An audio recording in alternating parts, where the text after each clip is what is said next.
Hello everyone, my name is Second Wind and welcome back to Second Wind Tales.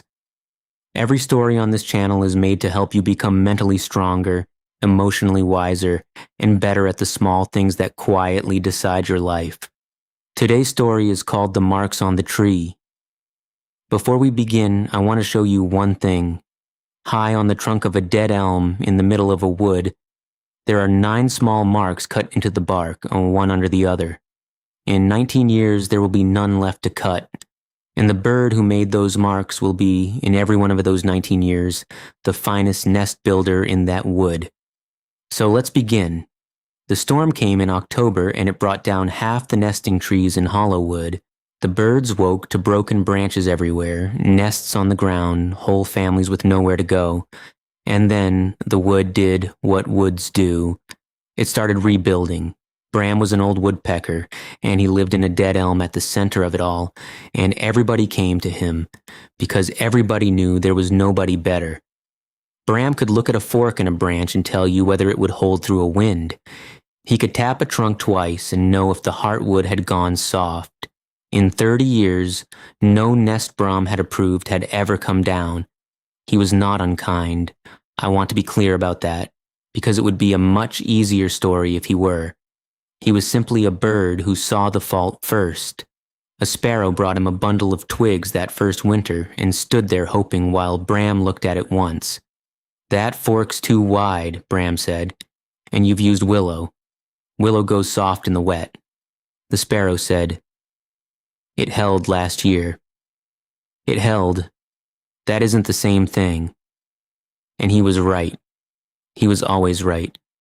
Then he showed her a better fork, 2 trees over, and it was a better fork, and her nest stood for 6 seasons, and she did not come back the following spring. 9 marks on the tree. Bram had a young bird who followed him about that year, a small wren who came to him with questions the way the young do when they have found the thing they want to be. Wren dragged a woven cup of grass over one afternoon. "I made this one twice." Bram looked at it. "The rim's uneven." "By how much?" "Enough that I can see it from here." Wren turned it round. "The back came out well." "The back isn't the side that'll fail." And that was true. Every word of it was true. By midsummer, Wren had stopped asking altogether and was watching instead. And Bram told his mate that the little one had finally started using her eyes. Mira said nothing at all. 7 marks on the tree. Here's a moment I want you to hold on to.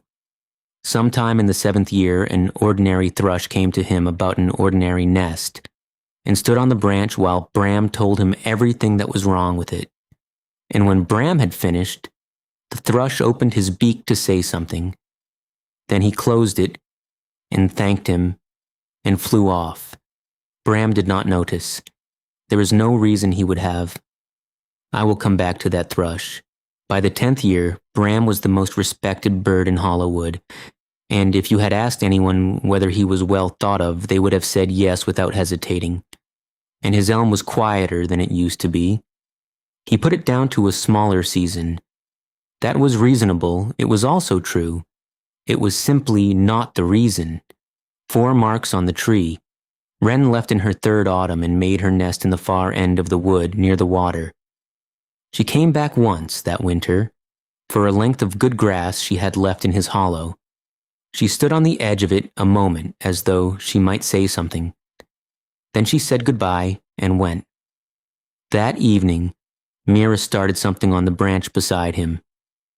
"Bram, do you ever think that maybe she stopped?" He turned his head. "Maybe what?" "It doesn't matter. You started it, finish it." And she said, "I've forgotten," and went in out of the wind. She had not forgotten. 2 marks on the tree. In the 19th year, the whole wood set about building a great communal roost in the old beech, the biggest thing anyone had built in Hollowood in 30 years. Every bird with any skill wanted a hand in it. It was given to a jackdaw called Fen, who was perhaps the 4th best builder in that wood, and who knew it. Bram flew over to the old rook 2 days later. "I want to ask you something straight. The old rook looked up. Ask it. Why wasn't I considered? In the old bird's face did something Bram was not ready for. Not guilt, not embarrassment, confusion. We didn't ask you. I know you didn't ask me. I'm asking why. Because we knew what you'd say. Bram stood there on the branch. I'd have said yes. And the old rook looked at him for a long moment and then said quite gently, Bram, nobody in this wood has ever heard you say yes to anything before you said what was wrong with it. He flew home and sat on his own elm and looked at that trunk properly. For the first time in 19 years. He had cut a mark for every bird who came to him. He had never once flown back and counted what was left. There were 2.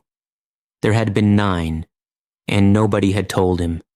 Not one bird in 19 years.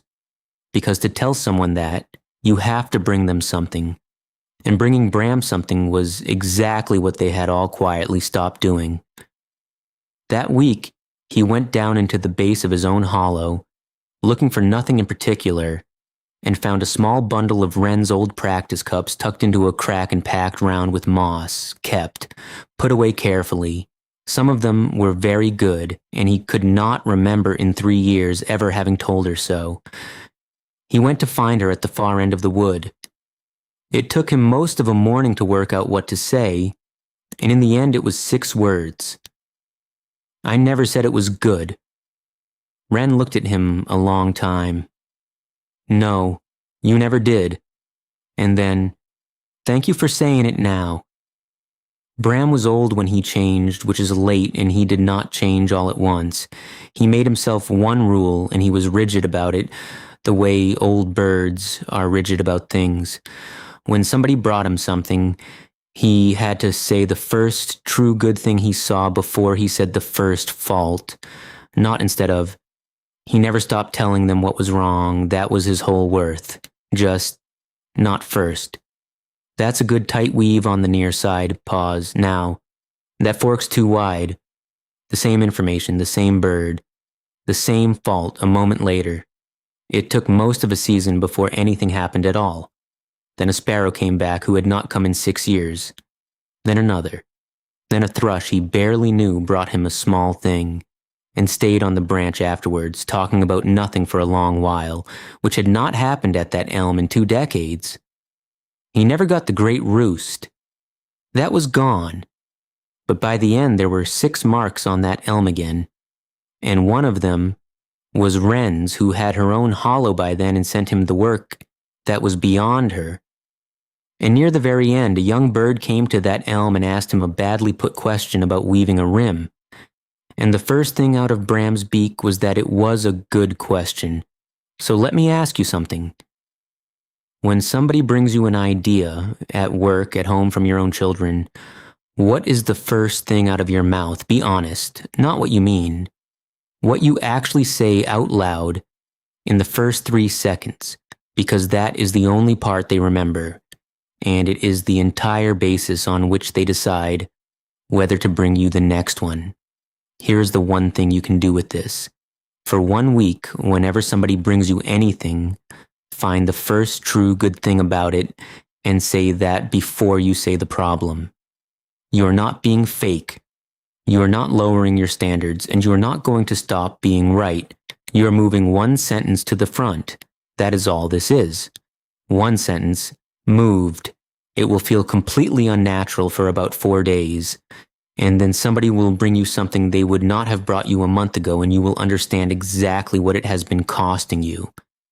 Because nobody stops asking because you said no. They stop asking because they already know what you'll say. If this story touched your heart, please like this video, share it with someone who may need to hear it, and subscribe to Second Wind Tales for more meaningful stories about hope, courage, and personal growth. Thank you for watching, and I'll see you in the next story.